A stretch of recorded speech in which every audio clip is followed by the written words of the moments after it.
Well, a very good afternoon to you all. Een hele goede middag allen. It's a privilege, it's an honor for me to be here. Het is een voorrecht en een eer voor mij om hier te zijn. It's wonderful to fellowship with you, not just today, but yesterday with some of the men on the Bible study. Geweldig om gemeenschap met elkaar te mogen hebben. Niet alleen hier vandaag, maar ook gisteren met de mannen tijdens de Bijbelstudie. And yesterday we were considering how the New Testament apostles read their Old Testament. En gisteren overwogen we hoe de Nieuw-testamentische apostelen hun Oude Testament lazen. And this afternoon I thought it would be good for us to see something of that, how the Old Testament is filled with the gospel and points us to Christ. En deze middag wilden we kijken hoe, sorry, making long sentences. How the Old Testament is, ja. Well, the Old Testament points us to Christ. En vanmiddag willen we kijken hoe het Oude Testament ons naar Christus wijst.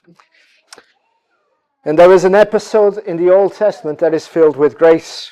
En er is een periode in het Oude Testament die gevuld is met genade. I think it's the most clear, one of the most clear examples of grace in the Old Testament. Ik denk dat het een van de meest duidelijke voorbeelden is van genade in het Oude Testament. The story of a king. Het verhaal van een koning. Who had everything. Die alles had. Reaching out. Die uitreikt naar. To a poor beggar who had nothing. Naar een arme bedelaar die niets had. And extending grace to him. En die genade aan hem geeft. It's the story of David and Mephibosheth. Het is het verhaal van David en Mephibosheth. So let us turn in our Bibles to 2 Samuel chapter 9. Laten we onze Bijbels openslaan en lezen 2 Samuel 9. Let us read it together. We lezen het samen en ik lees hier uit de herziene statenvertaling. We lezen dit in het Nederlands, maar mensen die Engels lezen kunnen. People who read in English can read along. David zei: Is er nog iemand overgebleven in het huis van Saul, zodat ik hem goedertierenheid kan bewijzen omwille van Jonathan? Het huis van Saul nu had een dienaar, van wie de naam Ziba was. En zij riepen hem bij David. En de koning zei tegen hem: Bent u Ziba? Hij zei: Uw dienaar. De koning zei: Is er soms nog iemand van het huis van Saul, zodat ik de goedertierenheid van God aan hem kan bewijzen? Toen zei Ziba tegen de koning: Er is nog een zoon van Jonathan, die aan beide voeten verlamd is. De koning zei tegen hem: Waar is hij? En Ziba zei tegen de koning: Zie, hij is in het huis van Machir, de zoon van Amiel, in Lodebar. Toen stuurde koning David boden en liet hem uit het huis van Machir halen, de zoon van Amiel uit Lodebar. Toen Mephibosheth, de zoon van Jonathan, de zoon van Saul, bij David binnenkwam, wierp hij zich met zijn gezicht ter aarde en boog zich neer. David zei: Mephibosheth. En hij zei: Zie, hier is uw dienaar. David zei tegen hem: Wees niet bevreesd, want ik zal u zeker goedertierenheid bewijzen omwille van uw vader Jonathan. Ik zal u alle akkers van uw vader Saul teruggeven en u zult voortdurend aan mijn tafel de maaltijd gebruiken. Toen boog hij zich en zei: Wat is uw dienaar dat u aandacht schenkt aan een dode hond als ik ben? Toen riep de koning Ziba, de knecht van Saul, en zei tegen hem: Al wat van Saul en heel zijn huis was, heb ik aan de zoon van uw heer gegeven. Daarom moet u voor hem een land bewerken, u, uw zonen en uw slaven, en u moet hem de opbrengst brengen, zodat de zoon van uw heer voedsel heeft om te eten. Mephibosheth, de zoon van uw heer, zal voortdurend aan mijn tafel de maaltijd gebruiken. Nu had Ziba 15 zonen en 20 slaven. En Ziba zei tegen de koning: Overeenkomstig alles wat mijn heer de koning zijn dienaar gebiedt, zo zal uw dienaar doen. Mephibosheth zal aan mijn tafel eten, als een van de zonen van de koning. Mephibosheth had een jonge zoon van wie de naam Micha was. Allen die in het huis van Ziba woonden, waren dienaren van Mephibosheth. Zo woonde Mephibosheth in Jeruzalem, omdat hij voortdurend aan de tafel van de koning at. Hij was kreupel aan zijn beide voeten. Well, brothers and sisters, in order to understand this passage, Broeders en zusters, om deze passage te begrijpen, we need to understand the context in which this passage takes place. moeten we de context begrijpen waar deze passage in speelt. I'm sure many of you are familiar with the story, Ik weet zeker dat velen van jullie bekend zijn met het verhaal. but very briefly, Heel kort. David had just become king over the whole of Israel. David was nog maar net koning geworden over heel Israël. Over a long period, he had been appointed, he had been chosen to be the king. Gedurende een lange periode was hij aangewezen om de koning te zijn. But now he is coronated as king. Maar nu is hij ook gekroond als koning. But there is Maar an er is issue. een probleem. And the problem is the last dynasty, the last king. Het probleem is de vorige dynastie, de vorige koning. King Saul is dead, Koning Saul is dood. but his descendants are not all dead. Maar zijn nakomelingen zijn niet allen dood. And the wisdom of that time, the wisdom of the age, En de wijsheid van die tijd said that when a new king comes to power, he must deal with the previous dynasty. De wijsheid van die tijd was dat als er een nieuwe persoon aan de macht kwam, dat die moest afrekenen met de vorige machthebbers. And the way that they secure their claim to the throne is to obliterate every other claimant. En de manier waarop ze hun positie veilig stelden, was om iedereen van de vorige regering uit te moorden. That was always the case through history. Dat is altijd zo geweest door de hele geschiedenis. Even up to the 20th century with the Bolsheviks and the Romanovs. When they came to power, they eliminated not just the emperor, but his family.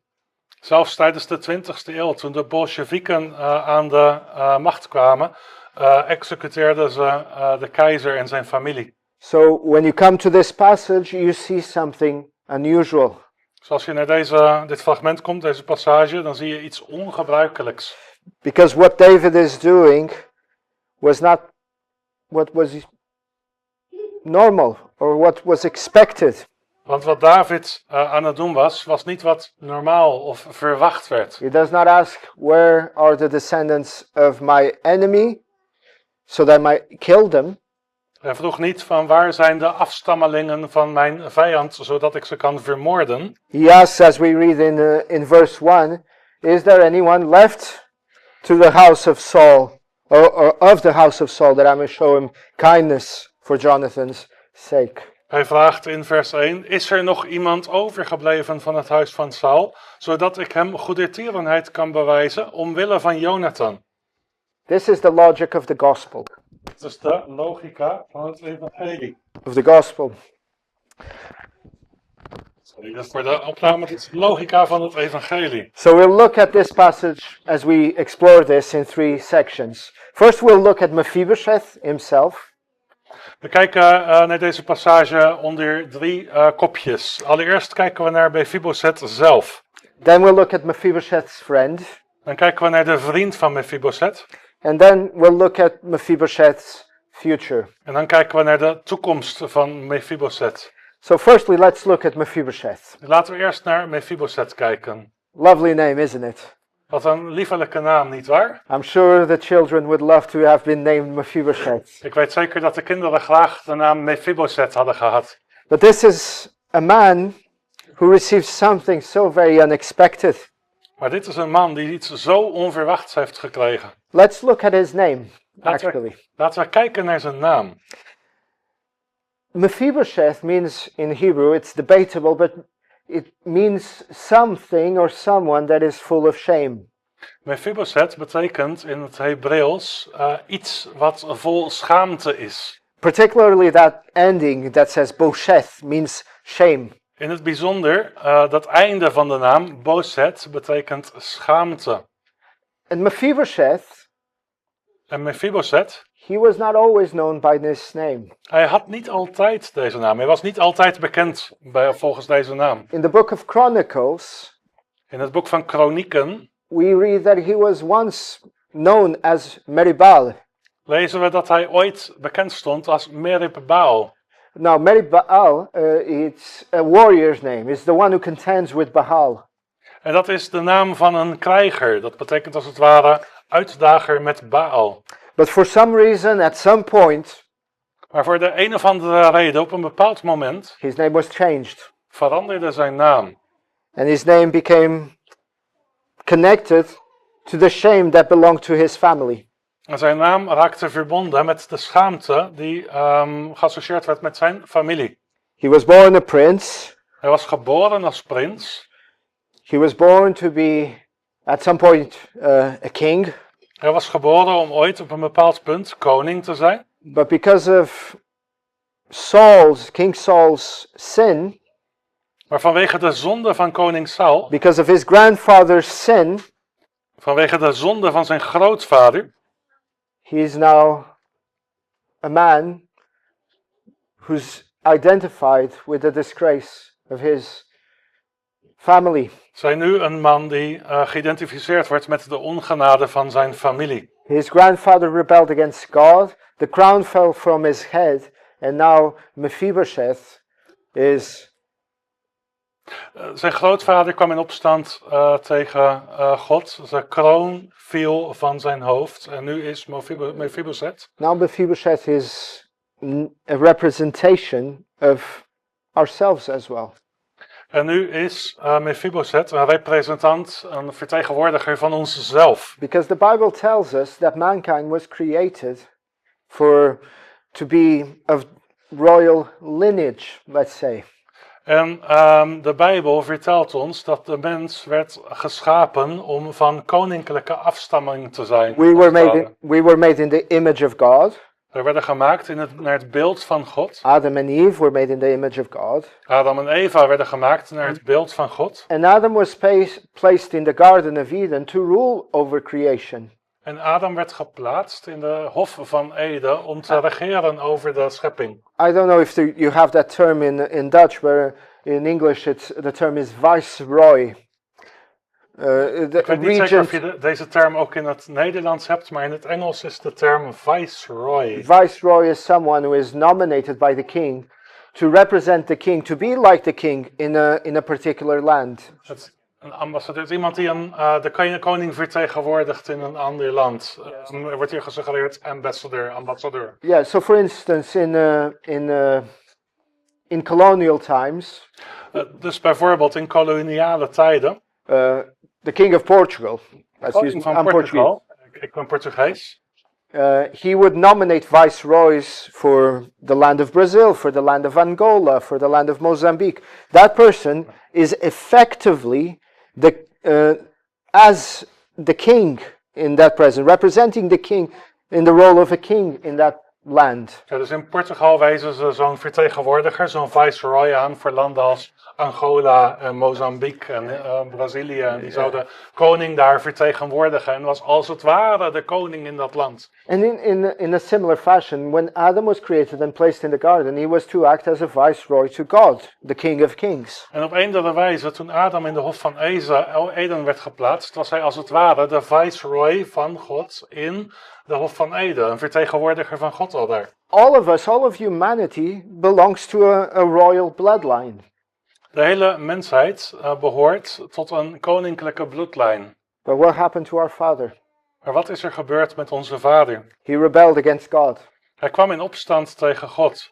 And when he sinned, the crown was removed from his head. En toen hij zondigde, werd de kroon verwijderd van zijn hoofd. They were expelled from the kingdom. Ze werden verbannen uit het koninkrijk.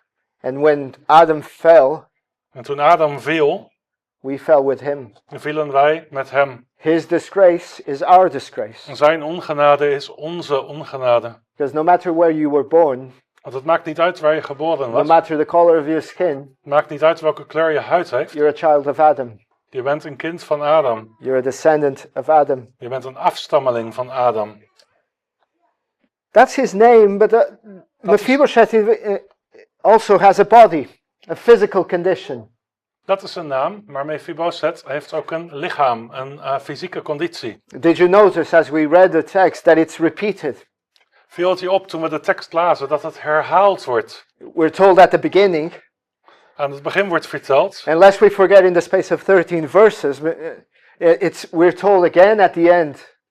en om ons eraan te herinneren over de 13 versen, wordt het herhaald aan het einde in vers 13. Mephibosheth was lame in both of his feet. Mephibosheth was kreupel aan beide voeten. Now the story of how he became lame is interesting as well. Nou, het verhaal hoe hij verlamd of kreupel raakte is op zich interessant. He was a young child. It's in 2 Samuel 4. Hij was een jong kind en dat is in 2 Samuel 4. As news came to the palace that Saul and Jonathan, his father, were killed in Mount Gilboa.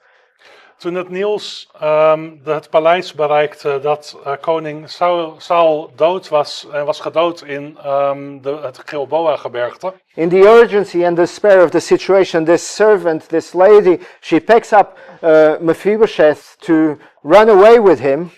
In de haast en in de paniek pakt het kindermeisje Mephibosheth op om met hem weg te rennen. She trips and falls, Ze struikelde en viel. drops him. Ze liet hem vallen. We're not told the physical element of it, but that fall caused him to be lame in both feet. En we hadden nu over het lichamelijke element, maar dit verbrijzelde zijn beenderen. En daarom is hij verlamd aan beide Maybe benen. broke both legs, maybe there's some nerve damage. We don't know, but we know that condition is there. En of het echt gebroken was of dat het iets aan zijn zenuwen was, dat weten we niet in detail. Maar we weten wel welke conditie daaruit volgde. This is Mephibosheth now. Dit is Mephibosheth nu. That's his life. Dat is zijn leven. But the same thing is true of us, isn't it? Maar hetzelfde geldt ook voor ons, nietwaar? When Adam fell, we became crippled. Toen Adam viel, werden wij kreupel. Mephibosheth was not able to move of his own free will. Mephibosheth kon niet uit eigen beweging in beweging komen. Mephibosheth was not able to lift himself up, to climb and to walk perfectly. Mephibosheth kon niet opstaan of klimmen en lopen. And we too, because of the fall of our father Adam, we became crippled. En hetzelfde geldt voor ons. Door de val van onze vader Adam werden wij kreupel. The word of God says that if we want to climb the mountain of the Lord, we need to be perfect. Het woord van God zegt dat als wij de berg van het woord van God willen beklimmen, dat we perfect moeten zijn. But because of our incapacity, because of our inability, we cannot walk perfectly. Maar door ons onvermogen hebben we niet die mogelijkheid. We cannot bring ourselves to God. Wij kunnen onszelf niet bij God brengen. The Lord Jesus himself said it, didn't he? No one can come to me unless the Father who sent me draws him. De Heer Jezus zei het zelf. Niemand kan tot mij komen tenzij de Heer zelf hen tot ons. Now sometimes we think that we can. Soms denken we dat we dat wel kunnen. And if you go out into the world and speak with unbelievers, perhaps you came in thinking that. You came to this place, sorry, I'm very long said. Perhaps you came in thinking that by coming to church I'm bringing myself into the presence of God. I'm winning his favor. Soms denk je dat je zelf uit eigen werken bij God kan komen en dat je zijn gunstigheid kunt verdienen. I can please God by my own works. Ik kan God behagen, denk je wel, door de goede werken. You can't. Dat kun je niet. You're a cripple. Je bent kreupel. Your legs do not work. Je benen werken niet. You cannot do it. Je kunt het niet doen. And just very quickly, before we move to the next point, consider as well, because this is not coincidental, En even heel snel, voordat we naar het volgende punt gaan, neem het volgende in overweging, want dit is geen toeval. Where Mephibosheth lives. Waar Mephibosheth leeft, waar hij woont. We're told that the land where he lives is the land of Lo-debar. Ons wordt verteld dat het land waar hij leeft, dat dat het land van Lo-debar is. Now, none of us speak Hebrew here, Nou, niemand van ons spreekt hier Hebreeuws. but if you did, Maar als hij dat wel deed, you would see that this is a significant place name. dan zou je zien dat deze plaatsnaam van belang is, van betekenis is.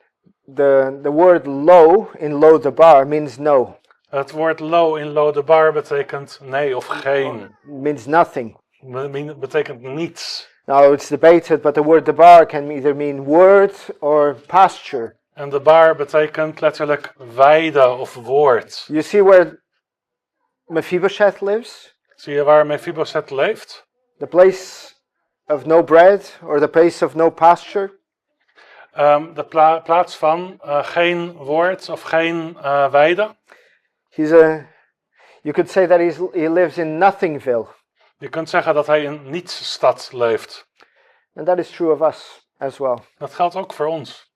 We were created to be in the garden, in the presence of God. Wij werden geschapen om in de hof, in de aanwezigheid van God te leven. But because of sin, we now live in the wilderness. Maar vanwege zonde leven we nu in de wildernis, in de woestenij.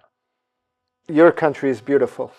Jullie land is erg mooi. Even in the winter, it's green, it's lush. Zelfs in de winter is het erg groen. But that's just superficial. Maar dat is oppervlakkig. Because this world, no matter where you are, whether you're in Urk in the Netherlands or in Emmeloord, in the Netherlands. Maar deze wereld, of je nou in dit land, of je nou in Urk bent of in Emmeloord. In London, in England with all its lights. In Londen of in Engeland met al haar lichten. The world De wereld is a place of dryness. It's is a een plaats desert. van droogte. Het is een woestijn. There is no food. There is no nourishment in this world. Er is geen voedsel of voeding in deze wereld. And our soul starves in this wilderness. En onze zielen verhongeren in deze woestenij. This is where you live if you're outside of Christ. Dit is waar je woont als je buiten Christus bent. You too live in Lo-debar. U ook woont in Lo-debar. Now Mephibosheth is a man destined for destruction. Mephibosheth is A man that is marked for destruction. Is op weg naar hoe noem je dat? Sorry? Verdoemd. Hij is verdoemd tot vernietiging. He's a man who is unworthy of any good. Hij is een man die onwaardig is voor enig goed. And he lives in the shadow of terror. En hij woont in de schaduw van angst. He is anxious. Hij is bang, angstig. Because he knows that if the king were to come, or he thinks that if the king was to come, Want hij denkt dat als de koning zou komen, he would come to kill him. dat hij zou komen om hem te vermoorden. That's what he expects. Dat is wat hij verwacht. He expected judgment. Hij verwacht het oordeel. He knew his condition. Hij kende zijn conditie. What he didn't know was David's heart. Wat hij niet kende is het hart van David. That's why when he eventually is brought before David and he realizes that David is going to treat him with kindness, he says, "Who am I? I'm just a dead dog." Dat is waarom, wanneer hij eenmaal erachter komt dat David hem goedertierenheid bewijst, dat hij zegt, wat ben ik? Ik ben slechts een dode hond. Now, a dog in Hebrew culture, very much like in Muslim culture these days, in the Middle East, a dog is not a pet. In de Hebreeuwse cultuur, eender aan moslimcultuur, is een hond geen huisdier. A dog is not a beautiful poodle that we want to keep in our homes. Het is niet een liefelijke poedel die we graag in huis willen houden. It's an animal that is a scavenger. It's a wild animal. Het dier is een afvaleter, een wild dier. So Mephibosheth calls himself not just a dog, but a dead dog. En Mephibosheth noemt zichzelf niet alleen een hond, maar een dode hond. Because he sees himself as that useless individual, helpless. Want hij ziet zichzelf als dat nutteloze individueel, hulpeloos. That's how he sees himself. Zo kijkt hij tegen zichzelf aan. And that, as hard as it is to hear, that is how we are. En hoe moeilijk het ook is om te horen, zo zijn wij. And we need to see ourselves like that. Maar wij moeten onszelf op die manier zien. Because grace only comes to those who humble themselves. Want genade komt alleen voor degene die zichzelf nederig opstellen. It was, I don't know if you know the name Charles Spurgeon, that said, grace is like a light. Charles Spurgeon, misschien ken je die naam, die zei, genade is als een licht. And that the more grace we have, the less we think of ourselves. En hoe meer genade we hebben, hoe lager we over onszelf denken. Or another illustration, I'm not sure who said it. Een andere illustratie, en ik weet niet meer zeker wie het zei, Is grace like water? is genade als water.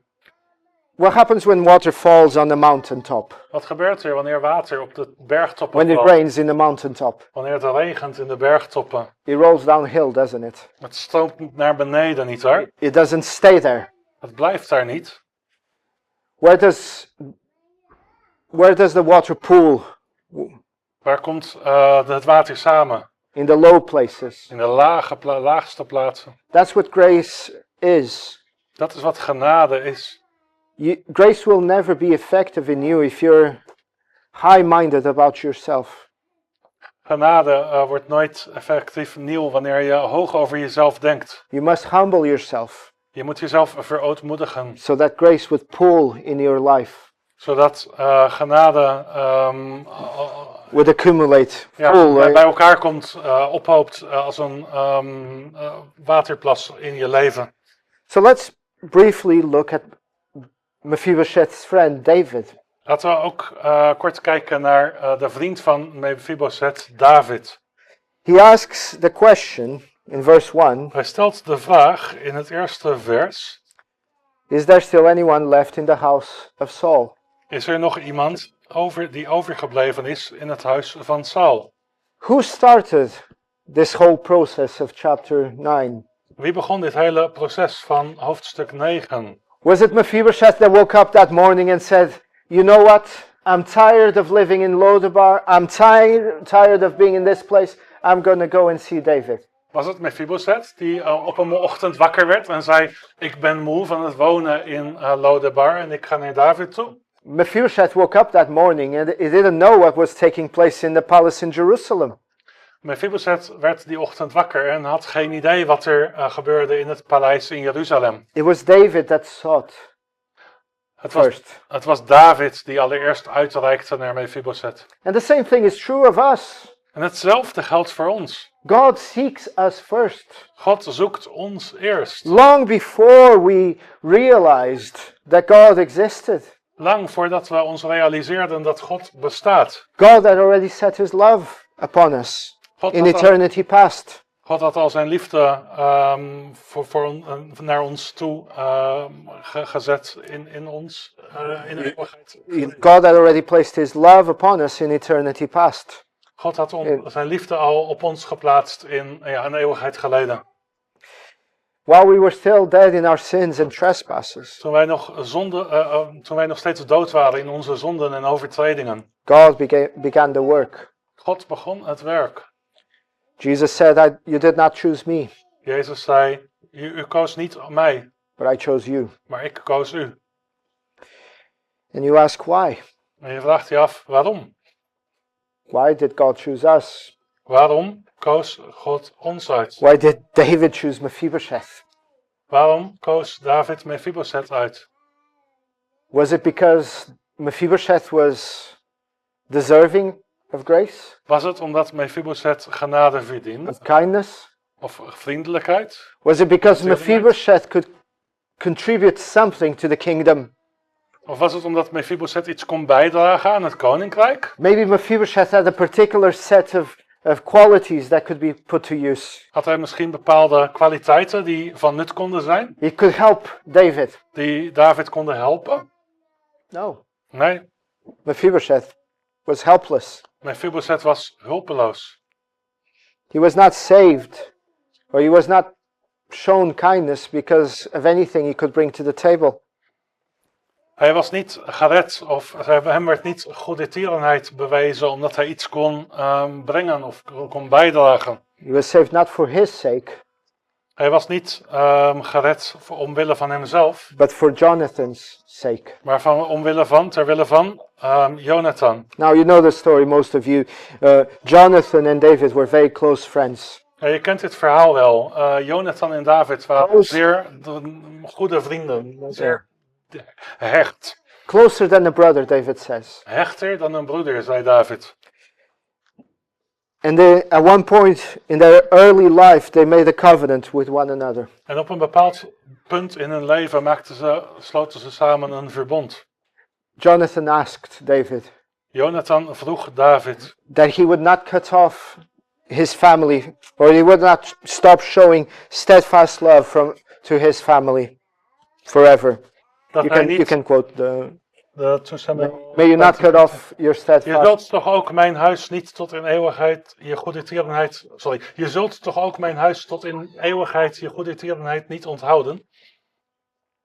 Brother and sister, my friends, Broeders en zusters, mijn vrienden. God did not save you for your sake. God heeft je niet gered, verlost omwille van jezelf. God saved you because there was a covenant made. God heeft je gered vanwege een verbond dat gemaakt werd. In eternity past, God the Father and God the Son In eeuwigheden geleden, God de Vader en God de Zoon made a covenant hadden een verbond gesloten. that the Father would give a people to the Son, Dat de Vader een volk aan de Zoon zou geven. that the Son would come and die for that people. Dat de Zoon zou komen en zou sterven voor dat volk. And that's what he did. En dat is wat hij deed. You see, Zie je? when God saves us, Wanneer God ons redt, he saves us for the sake of Christ, redt hij ons omwille van Jezus. because a covenant was made. Want een verbond was gesloten. Now David could have looked at Mephibosheth and seen Saul. Nou, David had kunnen kijken naar Mephibosheth en had Saul kunnen zien. Can you imagine the situation at that point? Kun je die situatie voorstellen op dat punt? They bring him this crippled man, Ze brengen die kreupele man daar. and David looks at Mephibosheth. En David kijkt naar Mephibosheth. David sees in Mephibosheth not the face of Saul, David ziet in Mephibosheth niet het gezicht van Saul. not Saul's lineage, Niet de afstammeling, de stamboom van Saul. but in some way, when David is looking at Mephibosheth, he sees Jonathan. Maar in zekere zin, wanneer hij naar Mephibosheth kijkt, ziet hij Jonathan.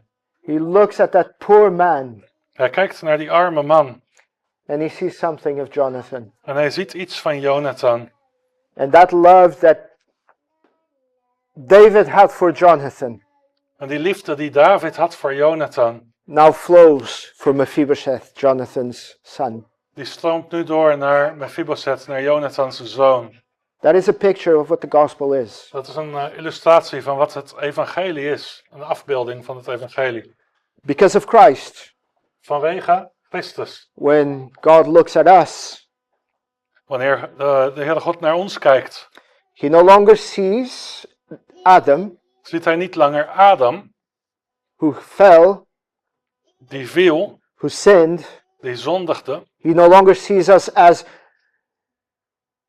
descendants of Adam, Hij ziet ons niet langer als afstammelingen van Adam, but he looks at us and he sees his son, maar hij kijkt naar ons en ziet zijn zoon, the Lord Jesus Christ. de Heere Jezus Christus. If you're Christ, you're united to him. Als If you're Christ, je you're van de Heere united Christus to bent, Christ. dan ben je in gemeenschap met hem. And the love that the Father has for the Son, En de liefde die de Vader heeft voor de Zoon, he has for you. die heeft hij voor jou, voor He u. sees Christ in you, Hij ziet Christus in u. his perfection, Zijn perfectheid, zijn volmaaktheid, his righteousness. zijn rechtvaardigheid. Now, you're still a dead dog and you're still a crippled. Nou, je bent nog steeds een dode hond en je bent nog steeds kreupel. In a real way, Mephibosheth's condition did not change. Op een werkelijke manier is de toestand van Mephibosheth niet veranderd. Physically, he was still who he was. Lichamelijk is hij nog steeds wie hij was. But now, in a very real way, his condition changed as well. Maar nu, ook op een hele reële manier, is zijn toestand ook veranderd. His standing changed. Zijn stand tot The way he stood before. de manier waarop hij staat tot de Heere is veranderd. When we become Christ's, Als wij van Christus worden, we're still sinners, zijn we nog steeds zondaars. but we are accounted. Our standing before God is different now. Maar wat ons toegerekend wordt, hoe wij staan tegenover God, is anders op dit moment. We stand before him in Christ's righteousness. We staan nu voor hem in de rechtvaardigheid van Christus. David says that he wants to show the kindness of God to Mephibosheth. David zegt dat hij de goedertierenheid van God wil laten zien aan Mephibosheth. Again, if you were a Hebrew, if you're reading this in Hebrew, you would see something. En als je dit in het Hebreeuws zou lezen, dan zou je iets zien. But that word kindness there is a word that is rich. Maar dat woord goedertierenheid daar, dat is een rijke woord. It's a word that is, it's going to sound weird maybe in Dutch, but it's pregnant. Het is een woord, en als je dit letterlijk in het Nederlands vertaalt, klinkt het misschien vreemd, maar het is zwanger. There's more to that word than meets the eye. Er is meer aan de hand met dat woord dan wat je op het oog ziet. Chesed is a faithful, covenantal love. Chesed is the word behind kindness. Het woord hesed is het Hebreeuwse woord voor goedertierenheid en dat is een getrouwe vorm van goedertierenheid. It's a love that is freely given. Het is een liefde die vrijelijk gegeven wordt. But it's constrained by a covenant. It's legally obligated but freely given. Het is, wordt beperkt door een verbond. Het is freely? It's legally obligated but freely given. Het is wettelijk verplicht, maar vrijelijk gegeven. It's a kindness that is bound by a promise. Het is goedertierenheid die gebonden is aan een belofte, door een belofte. And it reminds us of God. En het herinnert ons aan God. You know in the Bible when it says, sorry, I'm going to quote now that, but when it says that God is a God that abounds in steadfast love and truth. Weet je dat wanneer in de Bijbel gezegd wordt... I'm not sure if it's there, but... It's not there. That God abounds in steadfast love and truth. Dat de Heer rijk is in standvastige liefde en... Truth. En waarheid. Often is the titles that are applied to God. Dat zijn vaak de titels die toegepast worden op God. That word steadfast love is chesed.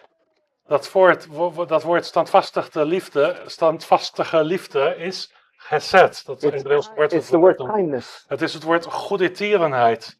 And David calls it the kindness of God. En David noemt het de goedertierenheid van God.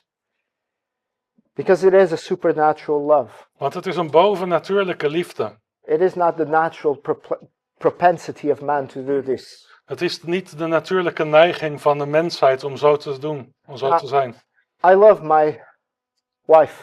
Ik hou van mijn vrouw. I love my children. Ik hou van mijn kinderen. I love my friends. Ik hou van mijn vrienden. I love my brothers and sisters. Ik hou van mijn broeders en zusters. That's natural. Dat is natuurlijk. That's expected. Dat wordt verwacht. But to love enemies. Maar om je vijanden lief te hebben. To love the unlovable. Om de mensen die moeilijk lief te hebben zijn, lief te hebben. That's not natural. Dat is niet natuurlijk. That's supernatural. Dat is bovennatuurlijk. That's divine. Dat is goddelijk. That's of God. Dat is van God.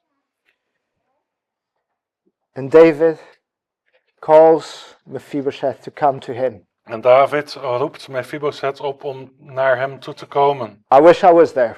Ik zou graag willen dat ik daar was. I would like to see that moment. Ik zou graag dat moment willen zien. Because Mephibosheth was probably coming with fear and trembling. Want Mephibosheth kwam waarschijnlijk met angst en beven bij hem. He thought he finally had met his day, that he was going to die. Hij dacht dat het zijn laatste dag zou zijn, dat hij zou sterven.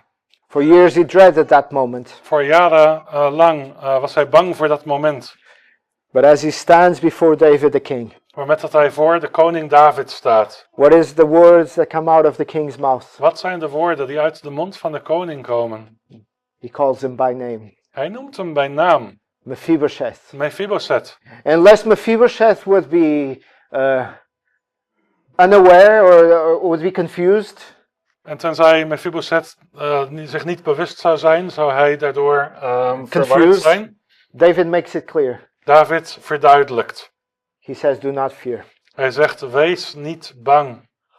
What a change. Wat een verandering. What a grace. Waar genade. The same thing is true of us. Hetzelfde geldt voor ons.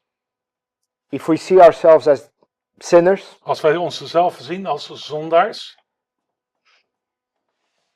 the thought of being in the presence of God should strike fear in our hearts. de gedachte van in de nabijheid van God zijn zou ons angst moeten inboezemen. If we understand the law of God, Als wij de wet van de Heer begrijpen, if we understand the nature of God, als wij de aard van God begrijpen, we should tremble dan zouden we moeten beven at the thought of being in the presence of God. bij de gedachte in zijn nabijheid te zijn. We should be terrified. Dan zouden we beangstigd moeten zijn. But where the law says fear, Maar waar de wet zegt angst, the gospel says het evangelie zegt daar, do not fear. wees niet bang. Where the law says tremble at the prospect of being in the presence of the King of Kings. Waar de wet zegt, beef bij de gedachte in de aanwezigheid van de koning der koningen te zijn. Christ says, for I did not come, or for God did not send his son into the world Want daar zegt de Bijbel, want God heeft zijn zoon niet in de wereld gezonden, to condemn the world, opdat hij de wereld zou veroordelen, maar opdat de wereld door hem behouden zou worden. peace. Vrede. And what is the future of Mephibosheth after this? Wat is de toekomst van Mephibosheth hierna? First of all, restoration. Allereerst, herstel. All that had been lost by Saul because of his sin, Alles wat verloren was door Saul vanwege zijn zonde. David says, I'll restore to you all the land that belonged to your father Saul. David zegt, ik zal alle land die tot je vader Saul behoort je herstellen en teruggeven. All that our father Adam lost Alles wat onze vader Adam verloor, is restored to us. wordt aan ons teruggegeven. What was the greatest thing that our father Adam lost in the garden? Wat was het grootste wat onze vader Adam verloor in de hof? Communion with God. Gemeenschap met God. That was the greatest judgment that day. Dat was het grootste oordeel die dag. That's restored and much more. Dat is hersteld en veel meer.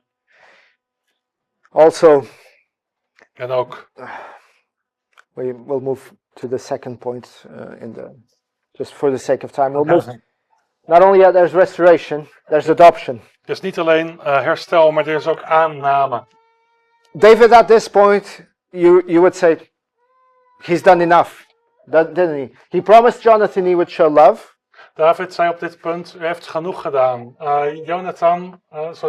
He promised Jonathan he would show kindness. Hij beloofde Jonathan dat hij goede tierenheid zou bewijzen. You would say that he fulfilled that promise, no? Je zou zeggen dat hij die belofte heeft vervuld, nietwaar? Did David show kindness? Heeft David goede tierenheid bewezen? He did his job. Hij heeft zijn werk gedaan. But he doesn't finish there. Maar daar eindigt hij niet. Nietwaar? Not only gives the land back, Hij geeft niet alleen het land terug. he gives the workers to work the land. Hij geeft de werkers om het land te bewerken. But David says, but you, Mephibosheth, Maar David zegt, maar u Mephibosheth, you're going to sit at my table. je mag aan mijn tafel zitten. You're going to eat like one of my sons. Je gaat eten met aan tafel de maaltijd gebruiken als een van mijn zonen. He adopts Mephibosheth into the family. Hij neemt Mephibosheth aan in zijn familie. So that what happens with us in Christ. En dat zal gebeuren met ons in Christus. We're welcome into the family of God. We worden verwelkomd in de familie van de Heer. We don't belong here. We horen hier niet. Does any one of you belong in the family of God? Hoort iemand van u tot de familie van God? Mephibosheth didn't belong in the family of David. Mephibosheth hoorde niet bij de familie van David. But I want you imagine the scene day by day. Maar denk je eens in, het tafereel iedere dag. The family sits for breakfast or lunch. De familie, het gezin zit bij elkaar voor ontbijt of voor lunch. You have Amnon is there. Amnon is Je there. hebt Amnon daar. You have Solomon. Je hebt Salomon daar. You have all the wives of David there. Je hebt alle vrouwen van David daar. Perhaps some generals. Misschien wat generaals. And there is one that sticks out. You use that sticks out as a sore thumb. Je hebt er eentje die, hoe zeg ik dat in Nederlands, die uitsteekt als een zere duim, als je het heel letterlijk vertaalt. Maar in English we say that someone sticks out as a sore thumb. Someone who clearly does not belong in there. het Engels, als je zegt, steekt iemand uit als een zere duim, dat betekent dat die persoon daar overduidelijk niet thuis hoort. There is one that sits at that table that clearly does not belong there. Er is er één aan de tafel die daar overduidelijk niet thuis hoort. It's Mephibosheth. Het is Mephibosheth. But he's there. Maar hij is er wel. Why? Because the king said he would be. Omdat de koning zei dat hij daar zou zijn.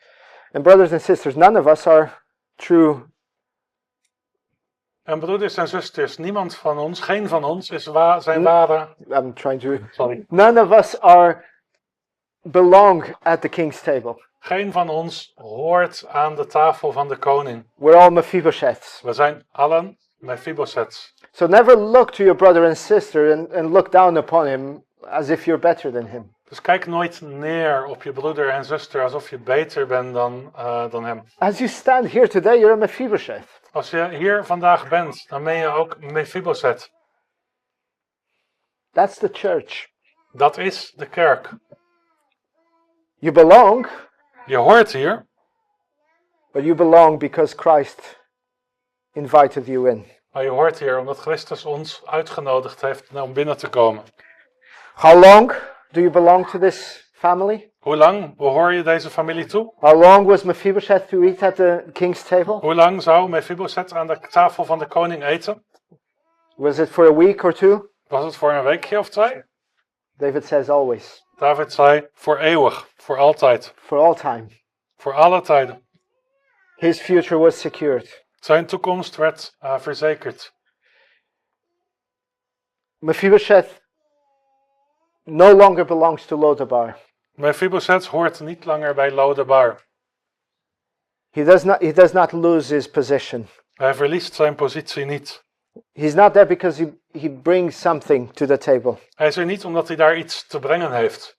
He is kept at the table for the same reason that he was first invited to that table. Hij blijft bij de tafel om dezelfde reden waarom hij er voor het eerst werd uitgenodigd. Because of Christ. Vanwege Christus.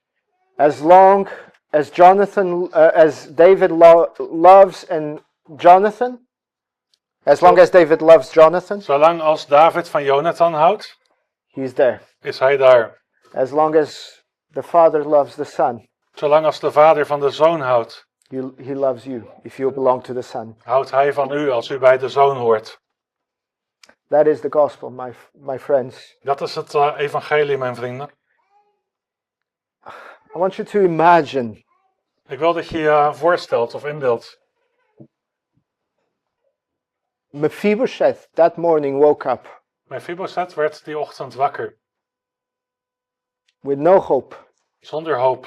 Perhaps you have come to this place with no hope. Misschien ben je hier vandaag gekomen zonder hoop. Perhaps you have woke up this morning thinking, what's the point? Misschien werd je deze ochtend wakker en denk je, waarom? Wat is het punt? But Mephibosheth went to bed that night with his life completely transformed. Maar Mephibosheth ging die avond slapen met zijn leven volledig veranderd. The way he woke up and the way he went to bed, what a huge difference. Er zat een enorm verschil met hoe hij wakker werd en hoe hij ging slapen die avond erna. That is the work of the gospel in our Dat lives. is het werk van het evangelie in onze levens. And all it takes En alles wat nodig is for us to humble ourselves, is dat wij ons verootmoedigen. to see ourselves for what we truly are, Om ons te zien zoals wij daadwerkelijk zijn. to come to the Lord in faith and repentance, Om in geloof en bekering bij de Heer te komen. to trust in His Son. Om te vertrouwen op zijn Zoon. Because Christ came out of heaven Want Christus daalde neer uit de hemel. He lived a perfect life. Hij leefde het volmaakte leven. He died an atoning death. Hij Substitution. stierf een verzoenende dood. He carried our shame upon that cross. Hij droeg onze schaamte aan het kruis. Our booshet. Onze boosheid, He carried on that cross. die droeg hij aan dat kruis. So that now we could live and enjoy the privileges of being the sons of God. Zodat nu wij kunnen leven en wij de privileges mogen genieten van het zijn van zonen van God. So I ask you, Dus ik vraag aan u, what do you respond to the invitation?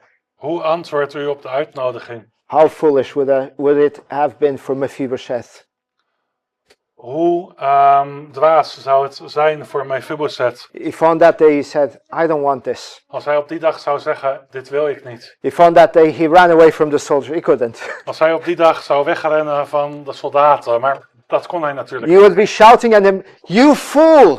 Hij zou naar hem schreeuwen en zeggen, jij dwaas. Oh, are you neglecting this great grace, this great salvation? Hoe kun je deze genade veronachtzamen, deze redding? Don't be a fool. Wees geen dwaas. Bow before the king. Buig voor de koning. Recognize that you're a dead dog that deserves nothing. Herken dat je een dode hond bent die niets verdient. Because for Christ's sake he will show you. Want omwille van Christus zal hij je goedertierenheid bewijzen. He will shower you with grace. Dan zal je overladen met genade. He will change your condition forever. Dan zal je toestand veranderen voor eeuwig. Why should you die in your sins Waarom zou je sterven in je zonde? when Christ has made the way? Als to Christus forgive de weg heeft bereid om vergeven te worden. And brothers and sisters, just very briefly, Ja, broeders en zusters, heel kort. do never think yourselves to be more than what you truly are. Denk nooit meer over jezelf dan wat je daadwerkelijk bent. Your sin is forgiven by grace. Je zonde is vergeven door genade. You're no better than the next one. Je bent niet beter dan de volgende. You don't belong at the table Je hoort niet bij de tafel. by yourself. Niet vanuit jezelf.